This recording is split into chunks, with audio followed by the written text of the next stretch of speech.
talking about for 31 states right there to really prepare for flooding. And joining me this morning to take a critical look at that as we try to explain this topic is no other person than an experienced person who has been involved with so many of these activities right there, and also trying to ensure that the right thing is done in a bid to ensure that we get the right information out right there, and also do the needful in a bid to achieve the right thing. And joining me this morning is Architect Kabir Ibrahim, National President of All Farmers Association of Nigeria. It's a pleasure to have you this morning. Same here. Thank you very much for having me.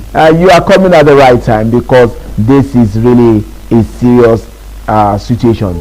Coming, looking, put into consideration the warning be given by NIMET about the possibility of flooding in 31 states of the Federation. We know what is really happening in the country, put into consideration the rising cost of living, the cost of food and everything. And we know the last time we experienced this major flooding was around 2015, when the majority of the Kogi states were flooded and some other parts of Nigeria, and that led to food shortages. Now we are being given a warning ahead of time. What's your take on this? Thank you very much. I'm going to put a few things in perspective. Okay. The flood outlook warning was given by the hydrological agency, not by NIMET. Okay. NIMET gave the predictions in January or February, and that's quite apt, because NIMET will tell you the extent of rains and the months the rains would come and the intensity and all that, and then you prepare. The hydrological agency now will prepare a report and it will give you an outlook, because when we were at the launch of the NIMET predictions, there was a talk that in some places there will be a lot of rain, and in some places there will be cessation, early cessation. In some places there will be delayed coming of the rain. But 2 days, yesterday I think, or 2 days ago, we received the hydrological report, which gave the flood outlook. And the flood outlook that is talking about having possibilities of flooding in over 100 local governments in 31 states as frontliners in flood risk. And then some over 200 will have moderate flood possibilities. And then all we need is, with this information, we start to take action. The states take action, the farmers take action, and even designers and builders in construction and all that, even the transport people will have to prepare. Now, essentially, information, they say, is the most important and the most critical thing. And we are happy that we have been forewarned that there are possibilities of flooding. So, as farmers, and that is because I want to address the food security issue. Yes. As farmers, we need to avoid planting on the flood-prone areas, so that what we plant will not be washed away. And that is very critical to the food system, because you mentioned 2015, but I would like to bring you up to speed to the devastating flooding in 2022 actually. You know, the food system, the global food system, suffered a setback from the COVID-19 issue. Yeah. And we have had the floodings. And the floodings in Nigeria are becoming annual. No, we used to have floodings in the space of 10 years. But now we had flooding in 2022. We had some in 2023. And there are possibilities now in 2024.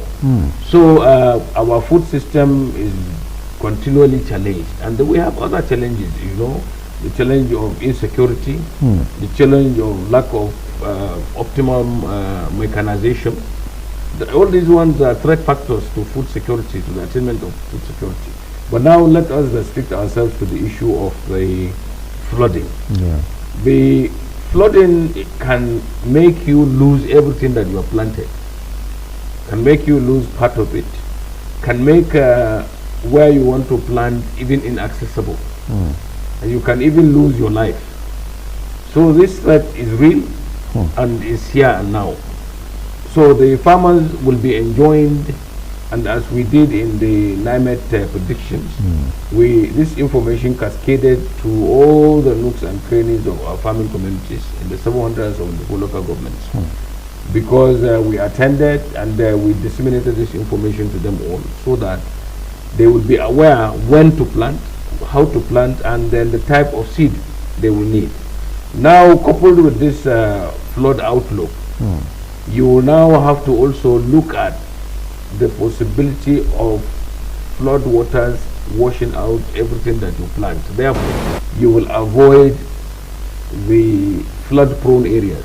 You will also now distill your drains, remove any clogs on them, and be sure that you put crops that will have you can harvest within a certain period, because there is information is between April and June. Yeah, April, there will be flooding June. in some areas.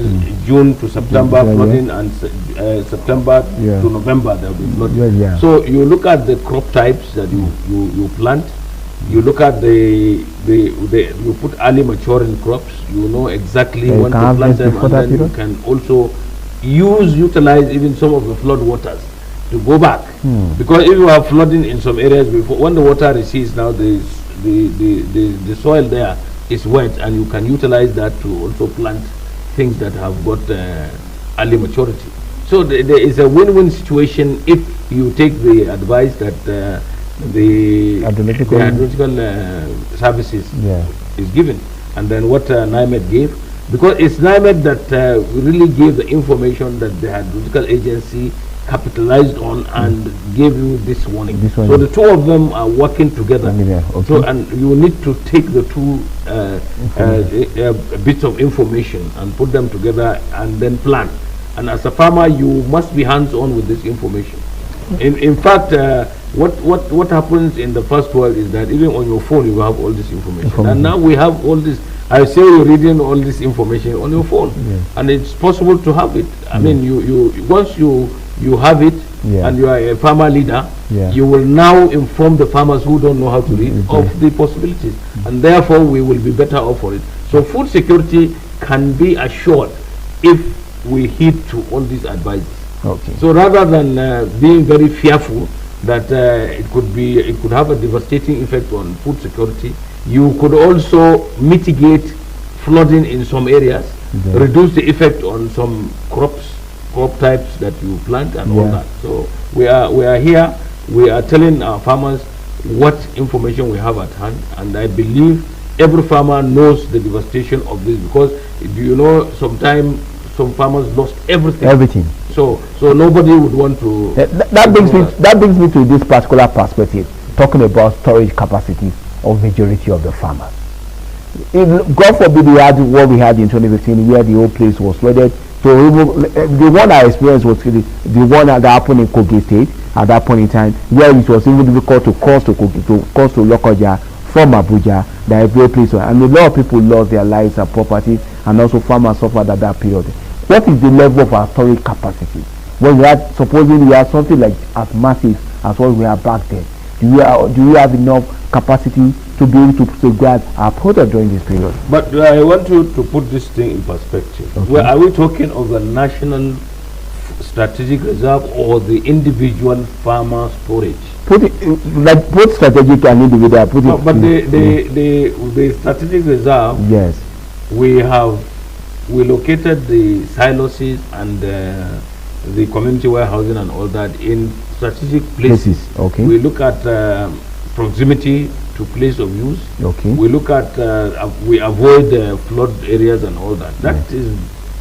That is government owned, and is always kept so that when there is time of need, this will be brought out. Now, but when a farmer like me, for instance, farms and there is flooding in the area that I've already built my storage, and then there is this flooding, and this is an act of God. It's an act of God. It's like where you have your studios here, you are high up. It is very unlikely that you have experience flooding. But should there be flooding and this studio gets washed out, what you couldn't have done anything on that. This yeah. is an act of God. Look at Dubai. 2 days ago. Okay, yeah. Now Dubai, in 75 years, they had not had the kind of rain that they had. And then, I don't know whether you know, I know Dubai fairly well. Yeah. The drainage system is not very good. Yeah. I mean, nobody... Because they really experienced this kind of thing. Yes, and it happened many years ago also in Jeddah, in Saudi Arabia. Yeah. Once you have a few inches more than normal, you have this flooding because the waters will not recede. The drainage and all that are not really there. So now what we inform and what we advise our farmers to do is that even in your field where you have the farm, if you want to have a store, put it in an elevated area, so that should there be flooding, what you have in store will not be lost. They are advised, as a designer, as an architect, I will also advise you on where to build and all that. And then as a farmer, I will also tell you what to do so that you don't lose what you store. But invariably, and then talking realistically, now our farmers, they don't even have enough to eat, and talk less of storing. And they, you know, some people, yes, have stores in the urban areas and whatever, and then you are allowed as a farmer to keep what is surplus to what you eat, and then to sell probably when the prices are right and all that, and those are very few people. What we should do is we should be very careful that we draw a line between what is strategic reserve and what is kept as possible seed for the following season. And now we are even telling farmers that they should produce all year round. So even that storage for until the rainy season comes, for you to use it as seed and all that, they are getting another matter entirely, because you can do this thing the year round. So as far as we are concerned, that storage factor is not really a very serious issue. The most important issue is that you should not plant in flood prone areas. You should also be aware that in certain times there may be flooding, and therefore you avoid going to those places. And then you choose your crops, because there are some crops that withstand flooding. There is some rice that thrives better when it is flooded. So that kind of thing, you have a gamut of choices to make. And then, but information is critical. Once you get the information, you now plan. You said something while talking, and you talked about the fact that at times the positive can also be an advantage. How do you mean? What do you mean by the positive? I said what you envisage as negative can also be used, and you can take advantage of it. And I said clearly that if there is flooding in an area, the water level there will be such that when the waters recede, the soil will still be wet. So you utilize that wetness to plant such crops that will thrive before the whole place dries up.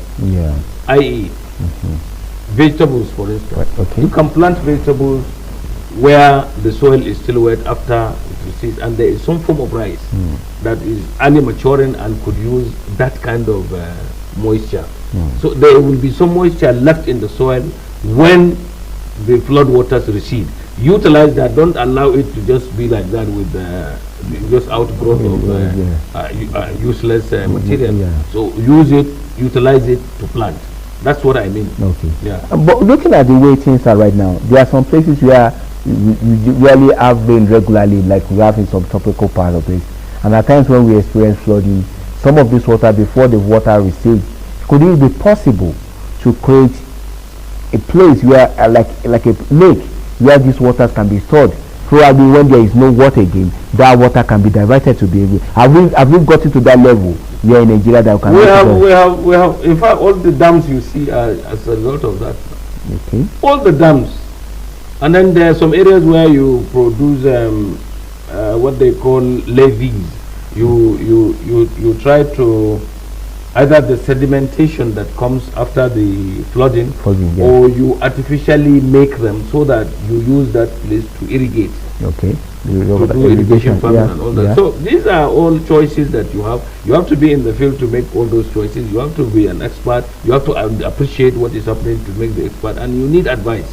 The education and knowledge are the things that will really inform the utilization of all these possibilities.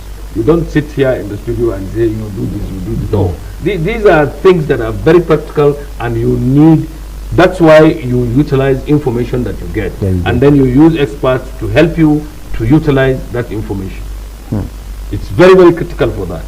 I mean, if somebody tells you that you take APC, for instance, when you have a headache, you don't just sit down and take whatever APC or whatever analgesic.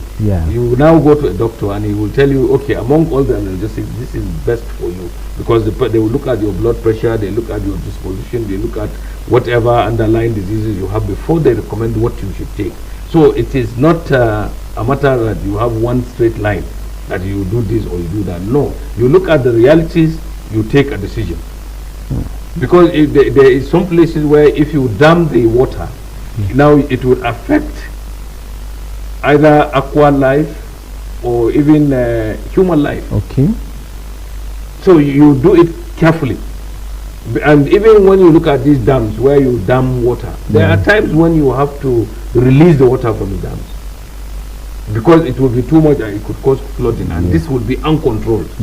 But when you gradually release it in a controllable way, it will not cause havoc. So these are all the issues that are possible. While we're talking, we talk about, because we talked about education, information as a key ingredient in being able to be aware of things on time. But despite that, we still have farmers who don't have that level of education. Could that be a major problem? No. Well, by education, I mean, look, you tend to misunderstand what is education. Education means you are told about a certain matter and all the ramifications and all the issues that are around that information, and you don't have to speak English to know it. Okay. In Russia, do they speak English? Because take Netherlands, for instance. It rains almost daily there. And in fact, the level of the Netherlands as a whole is very low. There is a lot of water there. Everywhere you go, there is water. But they are utilizing that, and their income from agriculture is only second to that of the United States. And there are only 70 million people. There are only 55,000 farmers. So it's not, the education here means you sit down and you deliberately bring out facts, and you give people information, and you identify crop types that will thrive in certain situations, and you can tell the farmer in the language that he or she understands. That is education. It doesn't mean that you have that is farming. That is farming. Of course, probably in architecture you need to know all kinds of things before you call yourself an architect. But in farming, there is no law that says you must have this level of education to be that. So the education here means hands-on on what you want to do, the tendencies that you want to produce. If you want to produce rice, you cannot just say because Mr. Matthew is doing rice in his place, you will also do rice in your place without the corresponding potential of doing rice. So you have to know exactly how rice will thrive, and you need to be told. Someone has to educate you as to the seed type, the time to plant, and the area to plant. So that is education, and that is what drives agriculture, and that is what makes people a first world country, because they get education. They are educated on how to do it, not just do it because ABCDE are doing it. You do it based on education. That is, you know the crop, you know what it requires, you know how to harvest it, you know how to look for the best for it and all that, and then it is successful farming. Okay, I must not fail to ask you this, because it's been uppermost on my mind for quite some time. When a lot of people have been talking about the cost of food prices and everything, so many people have deduced so many reasons. Some people said the dollar is falling, the price of food stuff and everything should also drop. Some have also given the reasons that middlemen, there is increase in number of middlemen that made it difficult to be able to bring down the cost of food prices. As the president of the Nigeria Farmers Association, put into consideration all these indices, what do you think is responsible for them? Well, first and foremost, I would like to tell you one line, that the purchasing power of the naira is a very, very critical factor in this. Okay. Two, I don't want to say there is really serious insufficiency. Okay. Because we do have food in the market, but as you alluded, it's costing a lot. Yeah. It's costing a lot more because probably here in ITV your wage is fixed. Yes. There, nobody has given you any increment and all that. And then rice, for instance, in the market is double the price that you use. So when you go to buy rice, you will cry. Yeah. But the farmer either sells at the farm gate or sells at the market closest to him or her.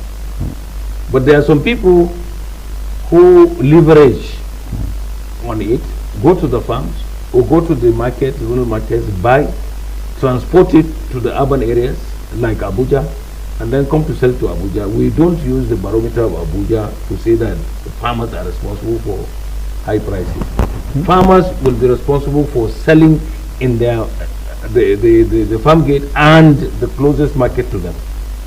The middlemen that you refer to, and these are people who do agribusiness, who now either add value or they buy the commodity in its raw form and transport it there. Now, if you know and you want to be realistic, transport costs so much, and their profit margins will have to be added to what produce they were able to buy, come to Abuja for instance. So when you factor the transport, all the logistics and the profit margin, certainly these things will cost more than they will cost either at the farm gate or in the.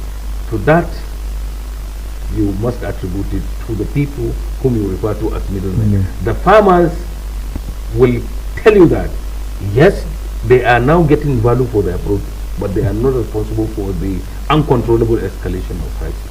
And then the Nigerian factor, we are Nigerians. Yes, exactly. We tend to be naive about the reality of life. Once a thing goes up, it hardly comes down. But the fact is that even you here in Abuja, you may be able to afford all these things, but I'm sure you have relations in the village who now come to you and beg you for something. So indirectly, you are also affected by high prices. So what we will do as a people is to work seriously and protect ourselves. That is, the Consumer Protection Agency should have more teeth than it has now. You don't look at only quality. You also look at the realistic pricing of commodities. Now I'm not agitating for price control board. We have a mixed economy. People should be able to do whatever they want to do, but within reasonable limits. In the United States, for instance, nobody tells you that there is a price limit for anything. But the thing is, the competition is very clear. If your commodity or whatever you are going to sell is costlier than what I will sell, and is the same quality, everybody will sell. They will come to me. You will not sell, and that's what should happen in Nigeria. When you talked about the commodity, because it's been an uppermost on my mind, I remember in the 70s and 80s, we used to have commodity boards for cocoa and so many things. That helps to really monitor the cost of things. But right now, the government don't have that machinery to be able to do that because of the mixed economy that we have. Right? Is it possible to be able to bring that back? This is still, we are still talking of the Nigerian side. The best form of exchange is that governed by the private sector. The government has not, because once government is in it, now you have price control. But the competition that comes on the offers that you have, they are the things that will determine what prices will obtain in the market. So if you have a properly managed commodity exchange, private sector led, these products will be available, and you have a wide range of choices as to prices and to the quality, and therefore the nation will work. The agri-economy will work, and every other economy, because food is very, very critical, and that's why we are even here. That's we are talking of food, and everybody is affected. So when you talk of food and it is everybody's problem, you must be careful how you are able to afford food, because the food security that you have been loosely talking about means eating what you want at the time that you want, and that it is nutritiously balanced and is easily affordable. That is when you have food security. what you want to eat has to be there. You want to eat it at the time that you want. Okay. It is balanced and it is affordable. Okay. Before, but if it's there and it's not affordable, then you don't have. That's why you have people crying. Tell me here. But before I let you go, I must ask you this: the level of production in this country and the level of influx of foreign products in this country, is it seeming or making it difficult for our local producers to survive? Well, still we have to put all this in perspective. Yes, we need to scale our productivity.